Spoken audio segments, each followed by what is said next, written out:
तो गाइस अभी मैं आपको ये टेस्ट छोटा सा करवाने लगा हूँ एक आपके लिए। मैंने कहा गाइस देख लें प्यारा कि इसकी स्पीड कम नहीं हुई। जैसे अगर आप समझे कि स्पीड कम होगी और नहीं है, इसमें फिटिंग में मसला होगा, तो आप ये देख सकते हैं तो मोटर बिल्कुल ओके है। तो अभी हम इसको चलाएँगे, ये हमारा सॉकेट। तो अभी हम आपको ये चला के दिखाते हैं।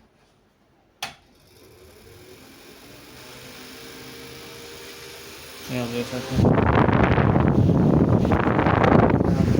चेक करवाऊँ, ये शॉपर्स है, तो ये शॉपर्स आप देख सकते हैं।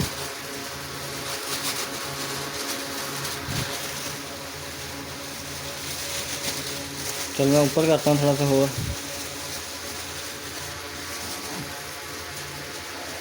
देख सकते हैं गाइस, ठीक है, अभी भी उड़ रहा है हवा से, यही चल रहा है और कोई फ़ैन नहीं है। इधर वो हो रहा है, वो बंद है फ़ैन। तो अभी आप ये देख सकते हैं इसकी हवा कहाँ तक जा रही है, ऊपर भी जा सकती है, उससे भी ऊपर मैं नहीं जा सकता। तो अभी ये बस यहाँ तक है, देखें यहाँ।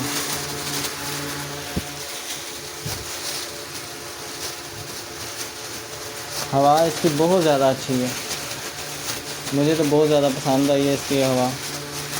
तो ये देखें, मैं इसको उड़ा दूँगा, ठीक है, वो उड़ रहा है।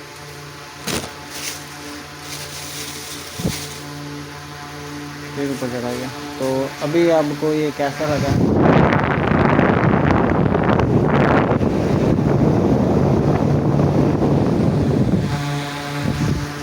तो अगर अब वीडियो दोस्तों को अच्छी लगे तो ज़रूर चैनल को सब्सक्राइब करें और बेल आइकन पर ज़रूर क्लिक करें। हमारी तमाम आने वाली वीडियो की नोटिफिकेशन आपको मिलेगी गाइस। तो हम आगे भी आपके लिए ऐसी ऐसी वीडियो लेके आते रहेंगे जो आपको बहुत रोमांचक लगेगी। ओके गाइस, अगर कुछ बात समझ ना आई हो वीडियो में तो आप कमेंट करके हमसे पूछ सकते हैं, हम आपको बता देंगे जी। ओके जी, दुआ में याद रखें। अल्लाह हाफ़िज़, टेक केयर।